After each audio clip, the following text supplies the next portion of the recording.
Welcome to another episode of Cork Out History, where we drink Portuguese wine, and we talk about Portuguese history. Mostly the wine. My name is André. And I'm Inês. Welcome to Cork Out History. Well, hi everyone. Welcome to another episode of Cork Out History. And today we're going to be talking about Antónia Rodrigues.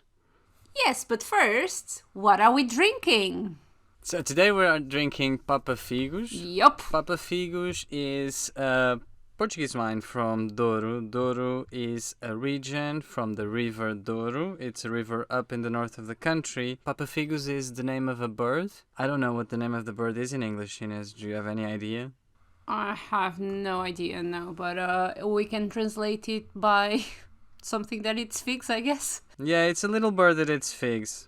I don't know, but the wine is just lovely. It's just lovely. We are drinking a 2019 wine, and Papa Figos is quite, I think it's quite well known in Portugal, isn't it? It's quite famous in Portugal. Yeah, it is. It's lovely. It's from a very well-known brand farm of wines. How do you call it? A vineyard, like a wine producer. Yes, a wine producer, that's it. It's from a very famous wine producer up in the north, so yeah. So yes, we are treating ourselves nicely for our comeback, because it has actually been a little bit longer than we anticipated, but life got in the middle. Yes, we are going to talk about Antónia today, and we are taking a trip back to the 16th, 17th century in Portugal. So we've decided that this season would be all about extraordinary lives of women in Portugal, or at least Portuguese, and Antónia is going to be the first of those characters that we're going to be bringing center stage here. Alright, so let's dive right in, shall we? Antónia is one of those characters that's present in everyone's imagination that we grew up hearing stories about. She's a girl, unhappy with her situation, who dons on some men's clothing and jets off on a boat to have some sword fighting. 'Cause why not? So Antónia was born in Aveiro, and until 2020 we thought that she had been born around 1580, but this year, 2020, the historian Francisco Messias found her birth certificate. This year? Not this year, 2020. I know, it's not. What? I tried to fix that along the way, but I couldn't. This year? Are you still living pre-COVID? Is that I think that's what's going on here? I think that's it. 2020. So 2 years ago. So, yes, it wasn't 2 years ago. But 2 years ago, Francisco Messias, an historian, found her birth certificate, and it actually marks her birthday as the 5th of January, 1572, so a little before what we thought she had been born on.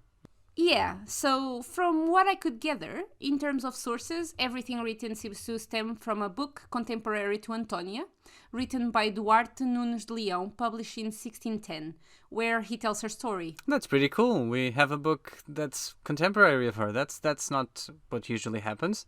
I know. Usually we're reading everything 200 years after the fact, if we're lucky. So yeah, it's great to finally have something that's contemporary. Then we have around 100 years after that, we have her story again in another book dedicated to the King Dom João V, which is Dom João V. And the one I have a soft spot for. Exactly, our rich king who owned an empire and had all the gold and the bling and everything. So, in a book dedicated to him, we have her story again, but yeah, in this passage is much more brief than the previous one, and the writer refers Duarte Nunes and his book, which clearly indicates it to be the source. So there doesn't seem to be anything else. He's just referring to the book written by Duarte Nunes. There are a couple more references during the 19th century, but no further details are added, so this seems to indicate that everything is based on the account of Duarte Nunes. Other than these ones, we have the official document where the king distinguishes her. Later on, we will talk about it later. And now we have her birth certificate as well. Cool. So we have a bit about her, and even better, we have things that are contemporary to her, which is great. Yeah. Yeah. Yeah, I feel like we don't have a lot, so but honestly, when we're looking at women in this at this time, and she was, a plebeian as well, so we already have something to go on about. Yeah. We have more than usual. Yep, so that's cool. And we know that Antónia was born to a couple in Aveiro. Aveiro is a coastal city up in the north coast, west coast. Well, there's only the west coast in Portugal. Oh no, there's not. We have coast down below. Anyway, the west coast, the Atlantic coast of, well, it's all Atlantic. Well, never mind me. But Aveiro is a lovely coastal city. It has amazing beaches and it's really nice. And again, we need our break for all our touristic drums. yeah. Aveiro is lovely. Please come to Aveiro. Go. You'll have an amazing day there. They have amazing cuisine as well. And you'll have a blast. Oh, you're a fan of the ovos moles, isn't it? Book your trip. Yes, ovos moles is an absolute delicacy, and it's wonderful. Yeah. And so, but anyway, they have yeah. Yes, book your flights, but let's go on. Anyway, this region, this city now, a city, is in a Broad Lagoon area, and it wasn't so lovely at the time, and the reality of Antónia is probably very harsh.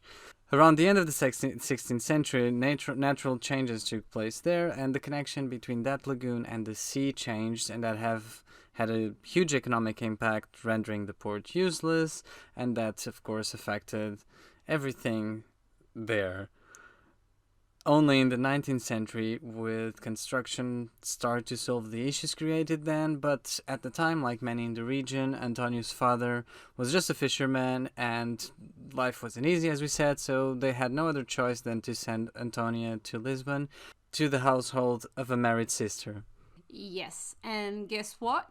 Antónia absolutely hated it there. Seems like the couple was harsh with her, and she didn't want to do anything of what they told her to, which tends to create some issues in, the best households imagined there. This went on for a little while until Antónia, a young lady of 12 years old, decided enough was enough. I mean, I could take a page of her book. God knows I struggle with this sometimes. So what does she do? She bought some clothes like the sailor boys wore, chopped her hair, and off she went to convince the master of some merchant ship to take her on board. Which she did, and she got accepted in a ship carrying wheat and headed to Mazagão. Mazagão is modern day's El Jadida in Morocco, Northern Africa, but at the time it was part of the Portuguese colonial possessions. Yeah, so basically it was part of the Portuguese Empire at the time, right? Yeah. Upon arrival, Antónia, who now went by António rather than Antónia, this is the easiest way to just translate a feminine name into a masculine name. So Antónia becomes António. That's how it works in Portuguese. She now went by António, and she went straight to the captain to rat out the master of the ship over some dodgy business he had been up to with the wheat. I think he was probably just stealing some. Anyway, the captain appreciated this, but he knew that sending, Antónia, as the little rat that she was, back to the sea with the ratted out master of the ship was a sure way to have Antónia becoming fish food. Snitches get stitches, boy! So instead, he decided to move the perceptive and honest António onto the military. As one does, Antónia learned her ways around weapons and the guys, and she was freaking awesome, it seems. Seriously, this is a legit quote. That's from not a Duarte legit Nunes. quote, Inês. It's not. What, you doubt me? I swear to God, he said freaking awesome. Yeah, sure, right in there English and all. 17th century. Yeah, exactly. Well, anyway, he didn't quite say it in as many words. Well, actually, he said it in a lot more words, but that's, at the end of the day, that's the meaning. he goes on and on about it, and he says something like, she got so good so quickly, nobody could win against her. She was so good, it's like she's been doing this her whole life. She was so good, she was so cool, everyone loved her and wanted to be her friend. That's a lot of love. Calm down. Yeah, calm down, we get it. He also mentions that Antónia usually took the night shifts, and again, she was so good. Yes, we get it. So, you see, I mean, freaking awesome really is an understatement here. Yeah, I don't know why. It's funny that he mentions the night shifts thing, isn't it? Like, why would that be a thing of importance to mention? Just because they're harder? Is that what he's trying to imply? Well, I don't know. He seems like he had some information at the time that like she distinguished herself in these ones. So he mentioned something like in these night shifts, like the enemy was trying to steal from the fields, and she was going against them, and she was preventing this, and she really stood out, and she managed to stop everything, and blah blah blah blah blah blah blah. So it just makes her more heroic because those shifts are harder and those are more perilous and everything. So she's just you know, she's going out of her way. Yeah, she's standing out. She's not just going through the motion. She's really good at it. Yeah. So she hung out with the boys, and she slept in the same quarters, but she always kept her clothes on. Again, this is details that he gives us, so it's not like I'm making this up. Clearly, nobody there was as perceptive as she was, because nobody ever seems to have suspected anything. But there you go. She managed to go like this for a couple of years. So after a year, seeing that she stood out so much, she was actually knighted, and by all accounts, she did very well for herself in the battlefield. And it's also worth mentioning that by this time, the wars with the Moors in the peninsula had already come to an end, and with the full conquest by the Christian powers of the north that we talked so much about in the last season, and the Kingdom of Portugal had now expanded beyond its borders and looking for lands further and further was across the sea in Africa, where this fight continues. Yeah, and obviously, like just a little while back, you mentioned that she was actually out of Portugal fighting the wars. It's just worth remembering that at this time, this was considered Portugal. Yeah, so sure. Even though obviously it's not modern day, and it was obviously away from the continent, like it's away from the peninsula, so it was a different place, and the wars were carrying on there. But it's not like she was abroad per se. She had gone. Not. She was still in some sort of Portugal. Overseas It was just overseas. Yeah. So it was there that she really made a name for herself fighting the Moors. And she became actually one of the best knights, as we said, by all accounts. And she was adored by Christians, feared by the Moors, because she was apparently very deadly in the battlefield, but because she was also behind many incursions into the Moorish lands to steal food and supplies. So she was basically owning it all. Exactly. So she was fighting everywhere. She was, nailing it. She was just awesome. Again, we get it, Duarte Nunes. We get it. Yeah, and having been knighted, she was now also running in upper circles than where she started. And before you know it, all the ladies were sighing over her and courting and flirting. And this culminated actually in the daughter of one of the high officials getting crazy in love with him. Woo! Yes, she was convinced it was a him, so she was under the impression that she was deeply in love with the brave knight Antonio, but not true. Well, not quite.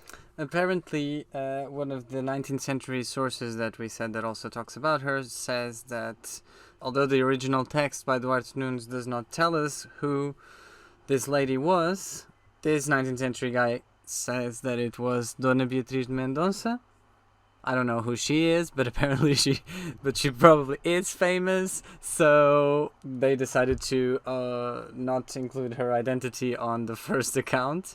Yeah, what he says is that Duarte Nunes had not mentioned her and her family to spare them the embarrassment of having, the lady falling for another lady. So he didn't mention any of this. He just mentioned the story, but he didn't give any names.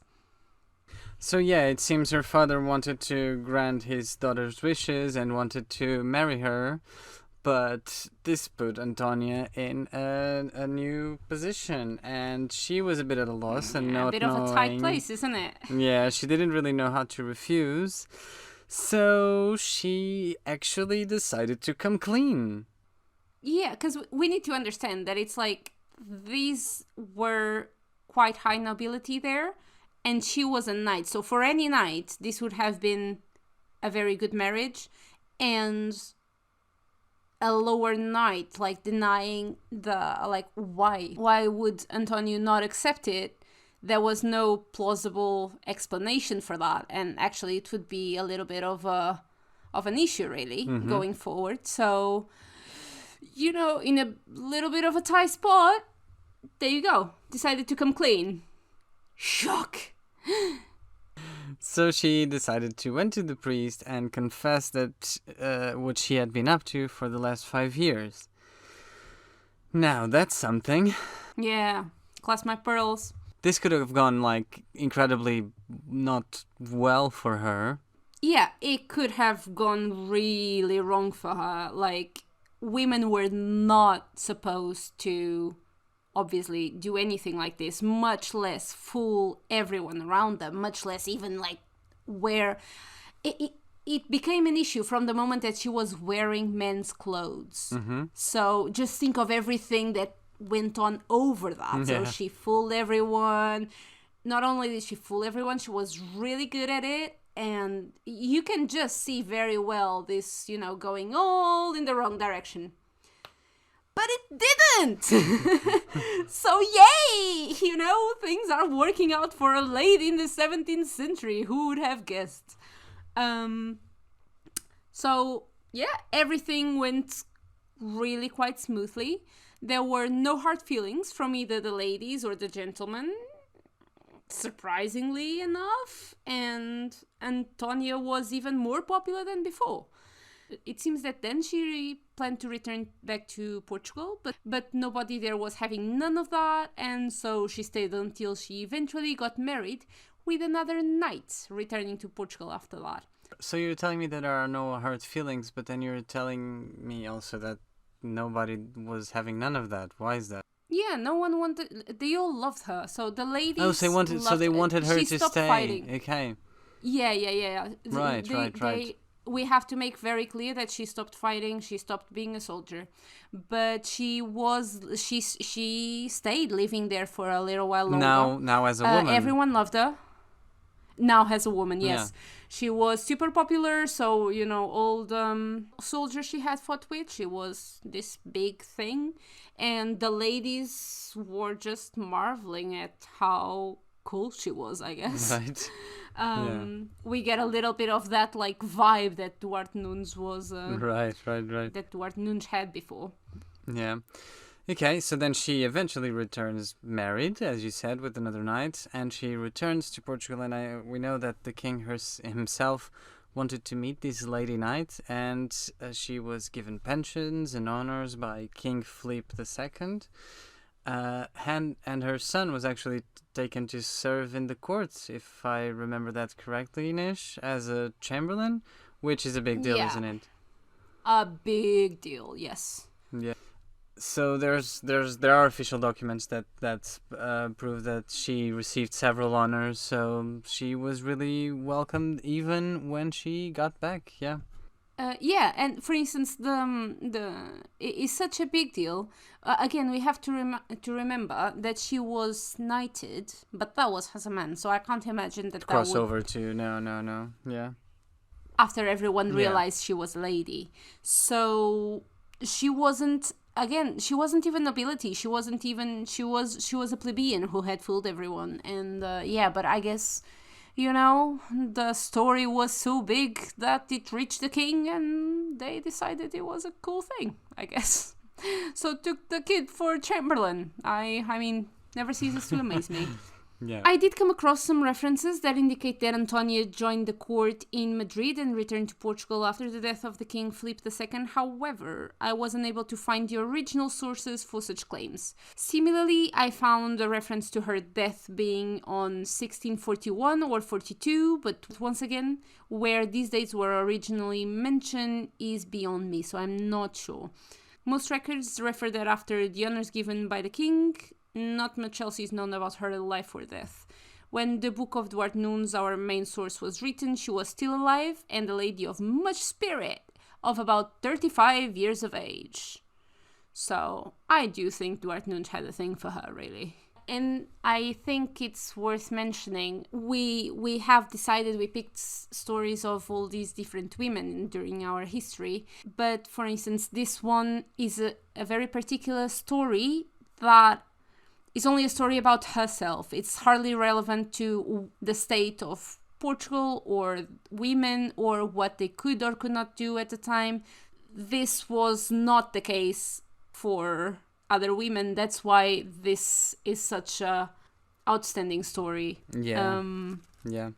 I don't know if I'm explaining it very well, but it's just this is the story of Antónia, and it's outstanding, and it doesn't really show us. Yeah, it doesn't change anything. What was the situation for women and in Portugal at the time, I guess. Yeah, it's just a bit of a picturesque story, isn't it? Yeah, it's a very unique story. It's by no means the story of women in the 17th century. That's what I mean to say, I guess. No, it's not at all. And now I was just going to comment that, like, we didn't really care that much to be careful using her pronouns or to decide when we were calling her Antónia or Antónia, because that's not a question here. Like, that's not a matter. She's just a woman that cross-dresses as a man to perform this activity that was not allowed to her, but it's not someone that was trying to she was not a transgender person. She was not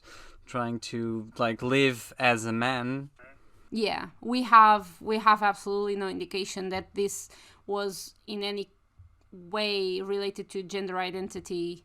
It seems to have been a case of really she wanted to do that, and so she did. There was no option for her to do it as a woman, so she just put on some men's clothes and did it. No, but it's the amazing thing is that she did it. And she and did she it was really well. 12 when she did it. Yeah, I know. What were you doing when you were 12 in it? Well, probably reading stories of people doing this kind of stuff. Yeah.